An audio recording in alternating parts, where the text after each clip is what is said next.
Here we're going to tie Harrop's harrowing done. First thing I'm going to do is to start my thread. I'm going to build up a little ball of thread here right at the back of this fly. Now I'm going to take some Hackle fibers that I've stripped off of a done cape here. I'm going to tie these in right in front of that ball of thread that I made. Then I'll wrap back up onto the ball slightly, and this should prop those tail feathers up. I'll just take my thread forward and just cover up all of that excess from the tails. I'm going to take my thread back all the way to the back again.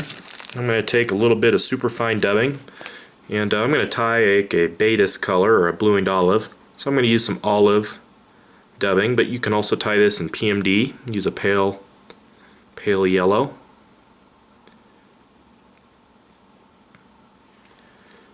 We're going to take this dubbing all the way back here to the bend, and then we'll take it forward.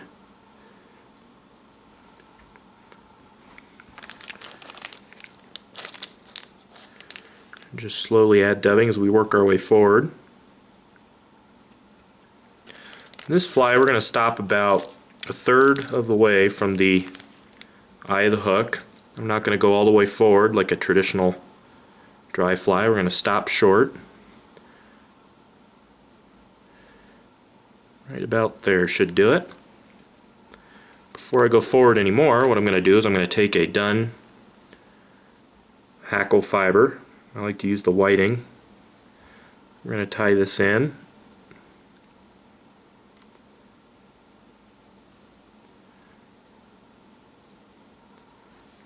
I'll trim out the excess. Then what we're going to do is we're going to dub a little thorax. Same color dubbing. I'm very careful how much dubbing I put on. I put on just enough to coat the thread.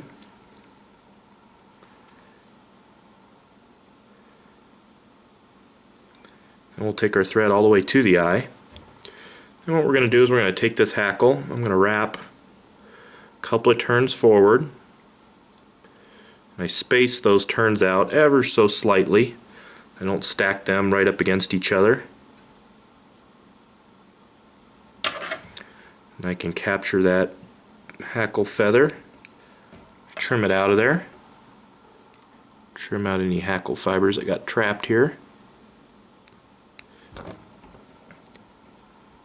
Now the next thing to do is to tie in the wing, and for the wing I'm just going to use some bleached elk hair, put it in a hair stacker.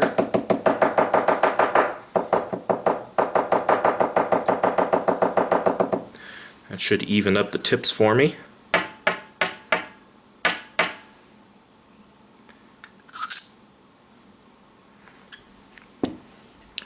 And once I've got them stacked, we're going to tie this in kind of elk hair caddis style. I want this wing to hang off of the back here, no more than the length of the body. Got a few butt ends here that got stuck in my clump of hair. I'm going to try to pick these out of here. I want that wing to be about the length of the body, so I'm just going to take it and pinch it into place. Do a nice loose wrap with my thread. Second loose wrap. Make sure all the fibers are right on top. I'm going to pull down. Do a couple more wraps. I'm going to lift all that material up. Put some wraps underneath. And I can whip finish right underneath all those fibers.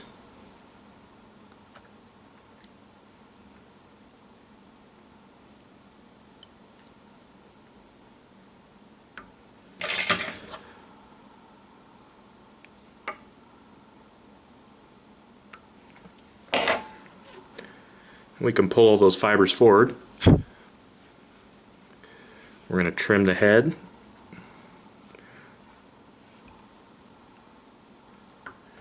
Trim it nice and close.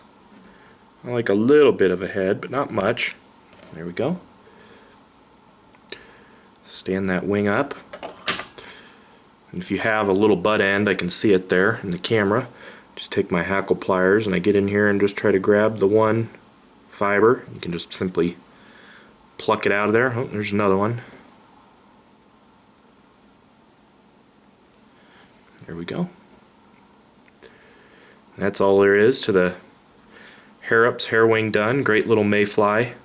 Easy to see, that nice bright wing. Floats nice as well with that wing.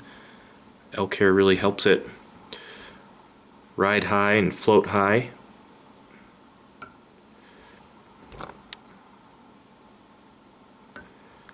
There we go. And you can find all the materials for this fly at intherifle.com.